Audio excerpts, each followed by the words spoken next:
Um, Fabius Bile. Which one is it? Is it Primogenitor?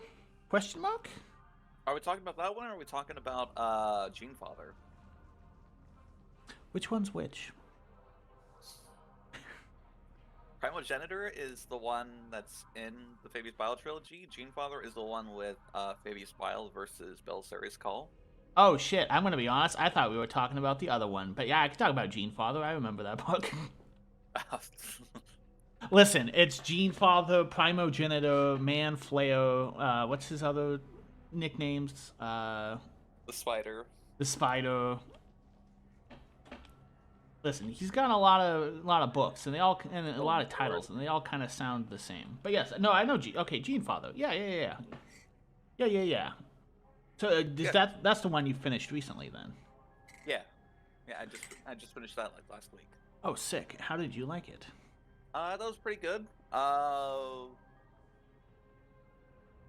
Felt like it could have gone on for another like hour or so. I think that I agree. There wasn't actually a lot of So the general premise of the book, for anyone unfamiliar, and we'll be talking about spoilers, obviously, because we're going to talk through the events in the book. But Belisarius Call, Archmagos of the Mechanicus, the guy who made all the Primaris Marines at Gilliman's request, kind of a wacky dude, and on the opposite side of things, Fabius Bile. I forgot his name for a second. Fabius Bile. I was gonna say the father of noise marines, but I mean, I guess that's technically true, right? That's technically true in a way. Yeah. Yes. Yeah. He's the one that led the Third Legion down the path of damnation. Yes. Well, he definitely helped. I don't know if he led them, but well, I guess you know more than I do about the Third Legion. Well, Fabius Bile was like, you know what? We should like take all these what were they? I think they were the Lair. The Lair, the snake people, yeah. Yeah, they had their society was that they were all genetically modified to do specific tasks, kind of like how Space Marines are designed to be like their war people, right? Yeah. So then he's like, yeah, we should like see about injecting some of their technology into us. Shouldn't we do that, Fulgrim? Hell yeah, son. Do that shit. Also, can you make up some like super cocaine while you're at it? Hell yeah, dad. And he also helped stop the genetic blight that the Emperor's children had, if I remember correctly. I do not believe he has stopped it because he still has to like switch bodies pretty frequently. He didn't stop it for himself, but he stopped it for like everyone else. Right? I think it's because everyone that had the blight got killed. Well, you know, whatever. Yeah. He stopped it from being a recurring problem for everyone else, I guess. I don't... Whatever. The important part is... For all of that effort, he became a master of... Geomancy? Geomancy's... I see Genemancy? Yeah. Like, Geomancy's like magic with the earth, I think. Yeah. Or like the ground. But like, Master of the Flesh, all that kind of stuff can like... Yeah, and he wants to create his new men, the next step in human evolution. Like the perfected humans, basically. Yeah, because he still believes in the Emperor's goal that humanity rules, and yeah, that humanity rules the stars. Yeah. So he's like, well, we might as well just go ahead and just soup up humanity and just give them like super muscles, super strength, super intelligence, and do all that stuff. Why wait for a couple hundred years of evolution? Why don't we just do it now? Yeah, exactly. But yes, he is a very prominent Chaos Space Marine figure who is no longer part of the greater Imperium, but still maintains the Emperor's goals in a way, and is more aligned with Chaos than the Imperium, but sort of like a gray figure, if that makes any sense. And Belisarius Call, who is aligned with the Imperium, but is also, like, a massive heretic. You know, he fucks around a lot, and a lot of the Adeptus Mechanicus hate him for it, which I think is brought up a lot in the book, which I really like. I Uh, really like how they did that in the book. How yeah. they did that whole. Well, we'll get into that later. But Yeah, but yeah, setting up the groundwork. It's these two characters sort of doing their own thing and then eventually meeting up. But like you said, that it kind of felt like it should have been like an extra hour. They don't really meet up and like interact all that much until like the very end of the book. yeah, it's like about 2/3 of the way there that they're like, "Hey, I'm Fabius. Hey, I'm Belisarius Call. What are we? Some sort of Genefather?" What are we? Some sort of uh yeah, your joke's better. Cut mine out. But yeah, it's about like 2/3 of the way before we get to that point, and at that point, it's just kind of like Fabius getting like the biggest Chaos W in a while. Definitely, because his whole plan, if I remember correctly, is to get the genetic material of Alpha Primus, who is like the first Primaris Marine that Belisarius Call ever made, and sort of is a template for all the others. And And also, I believe, has all the progenoid glands of every legion, even the Strucken ones, right? allegedly, but yes, Allegedly. he definitely does.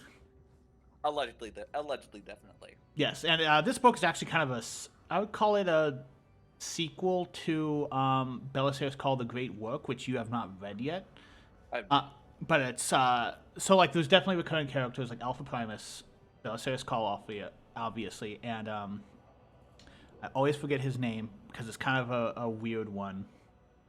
Uh, Foe, oh Foe. yeah, What was? his like organic robot guy Yes, that he so, keeps bringing back to life.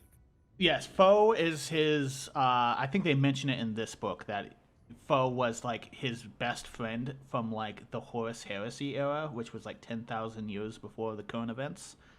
And he just keeps bringing him back and like remaking him each time. I think he's like Foe 47 in this one, so he's like the 47th iteration. And in this one, he's like, Belisarius, please just let me die. And he's like, no. And it's kind of fucked up. Like, it's a really fucked up relationship that they have. It is really fucked up, but yeah. But yeah, so most of the book actually kind of covers Belisarius' call, and he's doing this big symposium on this weird space artifact slash planet. It kind of reminds me of like the way they describe it reminds me of the Ark from Halo, Yeah. of like this big like sort of inverted like lens with like land and stuff on it that faces a star. I think it was how it was described in the book. And it's this big symposium there where he's planning out the next steps of the Orion Nexus, the whole Necron stuff going on that I think is like Games Workshop's gearing up as like the next big event in the Yeah. lore. And his whole big plan for this symposium, because while it's kind of like the crux of his storyline, it's not really the main part of the book. It's just more of him, like the next plan of like what they want to do is basically send a ship into this. If I remember correctly, there's a planet that's falling into a black hole, and because of time dilation, it's stuck in the past, relatively stuck in the past. And by going there, they can get some Necron technology to maybe try and reverse the effects of the galaxy splitting apart, if I remember correctly. You're probably correct. I'm gonna be honest. Most of my attention was kind of like on the Belisarius and Fabius, like. Fair enough. And Part. like I said, it's like really like he gives like a speech of his plan, basically, to a bunch of Mechanicus people, and some of them go along with it, and some of them don't. But that's sort of his plan. And again, it doesn't really result in much because Fabius shows up. They have a big battle after the fact, and that's where like the main plot of the book is resolved. Yeah, a lot of the initial like 2/3 of the book is just a lot of like side characters getting all their stuff set up, and then all that setup stuff leads into setting up for Fabius and uh, Belisarius call to meet up. Pretty much, So then yeah. it all meets up there, and then it just kind of ends about like a chapter, 2 chapters later. Pretty much, yeah. Like, it is kind of interesting of like, oh, what's Belisarius Call's plan, but it is not particularly important to the overall story of the book. But I actually really enjoyed this story because there was a lot of really cool characters in it, both on the Chaos side and on the like Mechanicus Belisarius Call side. Oh yeah, I can honestly say that there are a lot of 40K books that have like one or two point of views that I'm like, do we really need this? Do we really need to see about dock worker number 433,000 for like 30 minutes before he gets killed on his fucking first lunch break in 3 years, you know? Yeah. But like all the characters in this were like really enjoyable. Even the parts that I did not particularly care for, like all the Mechanicus doing all their stuff with technology, I did not particularly care for. But I did like the characters. I thought it was interesting with the Mechanicus because it's definitely one of the things I like about the Mechanicus is how weird and broad they are. Like, I think I told you this when I first read the book that there are two somewhat, no, there's three somewhat prominent Mechanicus characters, female Mechanicus characters, and they're all depicted differently, and for some reason it tickled me so much. Like, one is one of Belisarius Call's like acolytes, and it's described that she's almost like a living golden statue, like bedecked in like icons of femininity. So she's like, very much a classic, like almost like statue of a beautiful woman, right? But made of metal and walking around. And then the other prominent female Mechanicus figure is a member of one of the Forge Worlds, and she's a metal box. And she's just a metal box. And yeah, and I don't know why the contrast of those made me laugh so much reading it. It's like the broad spectrum of the Mechanicus of like a beautiful Baroque statue, like feminine statue, and then a metal box. And then the third is a Dark Mechanicus member, and she's kind of from what she was described, your basic Mechanicus, mechadendrites all over the place, But I think she had like demons in bottles that she used to like jam like communications and other weird stuff, and I thought that was kind of neat. Yeah, and she also has a bunch of like interior, like I believe it was hinted at that they were like Dark Age tech, like inside her body. Oh like, yeah. Superficial like mechadendrite stuff, but like internally. Yeah, the Dark Mechanicus kind of got a pretty cool like representation here of like a bunch of weirdos that are like, no, we're the true Mechanicus. We're all about discovering, the actual rules of the universe and the technology that humanity can make use of. But it includes stuff like demons, which technically are a part of the universe in a way, like a force. Yeah, they technically are part of the universe. Yeah. So it kind of makes sense. Like they're like, why would I? It'd be like being a scientist and being like, I'm not going to look into like thermodynamics. That shit's cringe and heresy. But they're like, no, demons. They're just a fundamental part of the universe that needs to be studied and used. And I think that's kind of neat. That's so cool. They won't do anything with it, but it's a really cool idea. They might. You never know. They won't. They don't. Listen, Dark Mechanicus gets shafted so much in GW lore, but it's nice to see when they show up.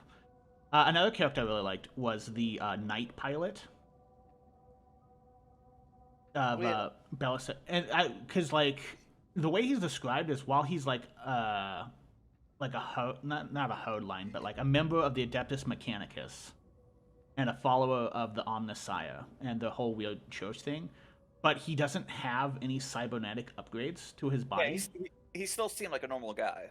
Yeah, he's just a guy, and he's like drinking coffee, and he does like a prayer over his coffee cup each time he takes a sip. And you're like, that's kind of weird. Like he's just a normal guy following the machine god. Typically, they're all about upgrading the body, and then when he gets into his night, he's like Why would I ever need to upgrade my body with cybernetics when I am an avatar of the machine god plugged into my knight? And I'm like, that is so cool.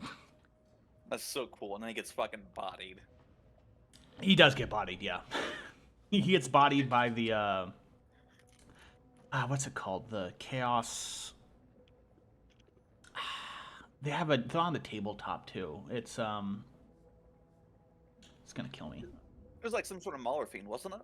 It was no. It's It has a weird Wahapedia space.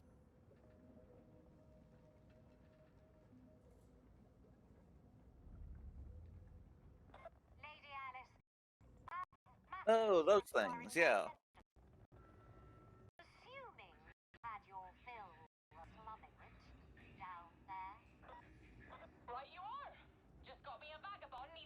Yeah, he got beat up by one of those. And then his machine spirit kicked in and was like, what, are you gonna fucking let this fucking demon push you around, you pussy? It was great.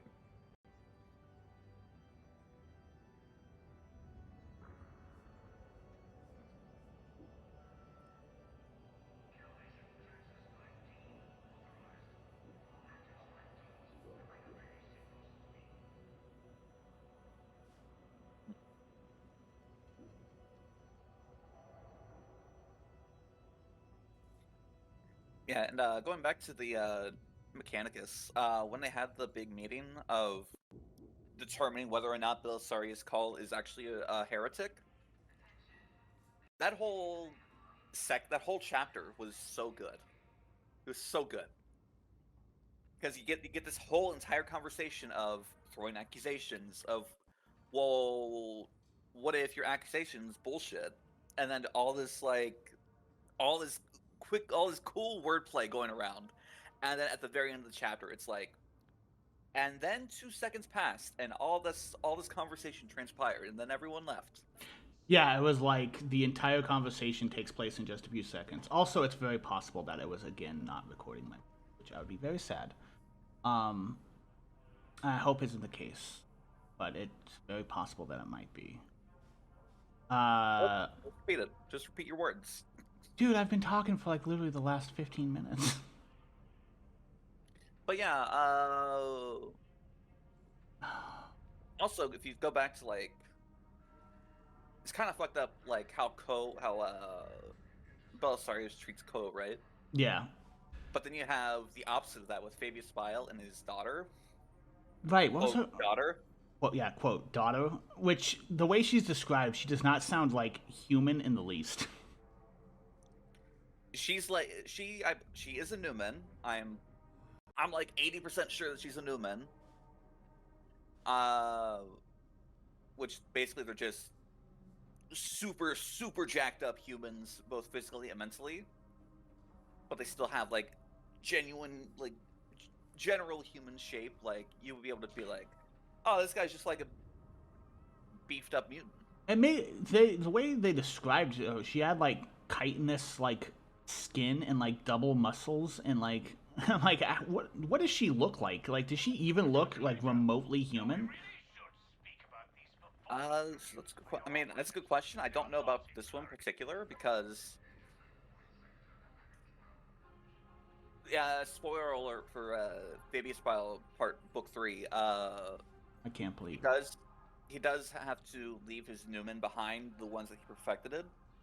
So I believe that the ones that he's like, yeah, these are my Newmen that he has with him right now are like not quite the same. Right. So there might be like some. Also, it makes sense. Like normal guy with like alligator skin. Right. And I think. He also had a Beastman with him as well. Yeah, dude with like a ox head. Yeah. Man, I really hope it was recording my audio. I don't know when my mix was turned off, but I could just do a quick run through right now as like a soundbite to just double make sure that. Okay, hey, book club. This is a backup audio, so this might be in, it might not. But yes, it's a book club. We're talking about Genefather And I'm going to go through this really quick because if you're hearing this, this was backup audio and it didn't capture my normal audio, so it's mostly just to recap what I was talking about. This is the book between Belisarius Cawl and Fabius Bile. Bran here has not read Belisarius Cawl The Great Works, which is technically the prequel to this book, but he is a reader of the Fabius Bile books, which I've only read one. So I have an acquired taste, you could say. An acquired taste. I'll make the mention of what I was about to say in a second. But yes, we're talking about that book. Like we were talking about previously, these two characters were unrelated, but they do have very similar things going on. Belisarius Cawl making the Primaris Marines, Fabius Bile in the past working with the Third Legion, the Emperor's Children, and now sort of a gray character under the banner of Chaos, trying to perfect humanity for the Emperor's initial mission, but not aligning himself with the Imperium, and them going on hijinks and then meeting up in the final part of this book to get Alpha Primus's gene seed, which is Belisarius Cawl's first Primaris Marine and the template for all the other Primaris Marines. And I wanted to make mention, just because if it wasn't in there, one of the things I liked about this book a lot was the different ways that the Mechanicus is portrayed, lots of different characters, and yeah, I think it's really cool. Anyway, that's backup audio. If this is heard, then it did not capture my audio, and if it isn't, then you don't know about this. So, fuck it. But yeah, it's definitely going to be. It's definitely interesting because like, a Newman is just like a super jacked up human, right? Yeah. Not even like a space marine. And then you have Alpha Primus, who's like theoretically like the best space marine that exists out there ever. On paper, yeah, but I don't think Alpha Primus feels that way. On paper, he is the best possible space. He is like the peak space marine. Yes. In terms of like raw power. Yes, for sure. And ability. And then he gets beaten up by the Newman. Yeah, true. One of the things I really like about Alpha Primus's character that they've kept from Belisarius Cawl's The Great Work is just how much Alpha Primus wishes he was dead. Yeah, he does not seem like a very happy individual. He's like, I'm constantly in pain. Life's misery. I wish Belisarius Cawl was dead. I hate him so much. Oop. I wish Belisarius Cawl was dead. I hate him so much, and I hate being alive. And I don't know why I find it so amusing. Like, in a way, he is kind of the perfect space marine. And in that sense, he also has like compounded space marine angst. He got all of the broodiness of the dark ravens. Oh, the Raven Guard. Yeah, the Raven Guard. You got the schizophrenia of the fucking Grey Knights? No, not Grey Knights. Dark Angels? Archangels. Archangels, yes, those. They do kind of, yeah. Yeah, and then you have the psychosis of your Sanguinius, your True Right. and real. Dark Angels. No. Blood Angels. Ah, there's so many angels. I hate them. There's only two of the initial legions called Angels. But yeah, It's all cringe. Chaos based. Chaos. And yeah, Chaos got I think I mentioned Chaos has... Yeah, the Dark Mechanicus has good representation, which hopefully is part of this audio. But I thought they were cool. Well, there was like a weird... Yeah, the weird planet that the Lord Discordant was like a ruler of was kind of interesting, where it's like covered in a bunch of weird like projects of his just wandering around sometimes. Yeah, and then there would someone like the life is just like mechanical trees. Mechanical trees made of like human skulls. Yeah, it's so cool. Yeah. And see, what I really like about that whole thing is like Fabius goes down to that planet, and then you have like his daughter being there and just like asking him questions, and he's like, "Oh yeah, over here, they just let the projects run free, and just like it's like father taking his daughter to like on a A field trip." zoo. Yeah.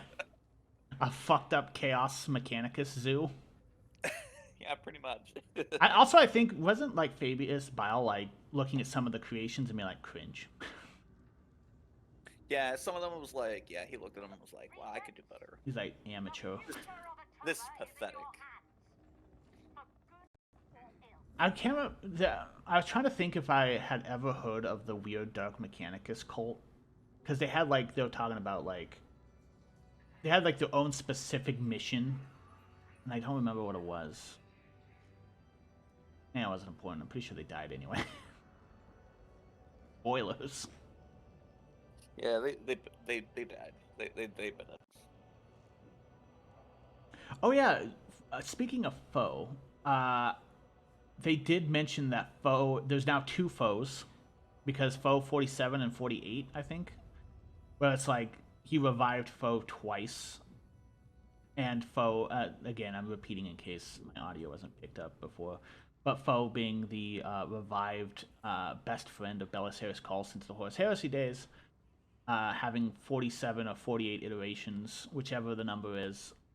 And finally, he's like, I'm going to make two of you so I can send one of you on an errand and I can keep the other one of you around as, you know, just there to hang out. Oh, wait. Also, I completely forgot. There's a Necron character in this book, isn't there? Doesn't he have a Necron in, like, his laboratory? Oh yeah, he does. I believe that he's talking to him about the onboard shard of a Catan that he has. I believe so. And he's also And wants then to know about the Pariah Nexus, which is probably 40K's next upcoming big lore thing that the Necrons are up to. which man, Belisarius Cawl has it all. He's got what is it, like 2 or 3 night households working for him. He's got a literal Catan shard. He's got Alpha Primus. He does have Alpha Primus, that's true. What does this man not have? Doesn't he, in his museum, doesn't he have like a Model T or something in there? Like he has like a bunch of like ancient human technology, and I think one was like a Model T car or something, and then like some weird like Dark Age of technology weapons and stuff. He also has an AI of Gilliman. Yeah, he does. Also, the AI of Gilliman is on COTs.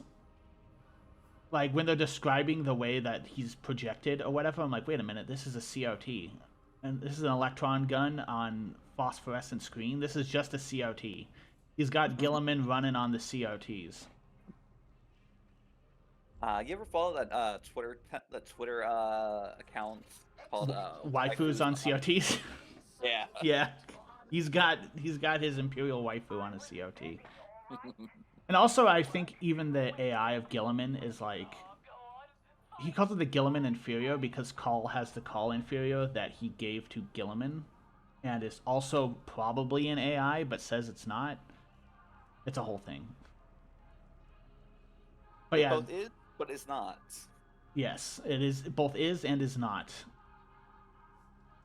And like we said, Belisarius Cawl is up to some shady things. Also, like the entire conversation he has with the Gilliman AI of like, why would you make me? Okay, Gilliman, we had this conversation so many times before. We're gonna go through it. We're gonna go through the flow chart of all these conversations we gotta have before we can.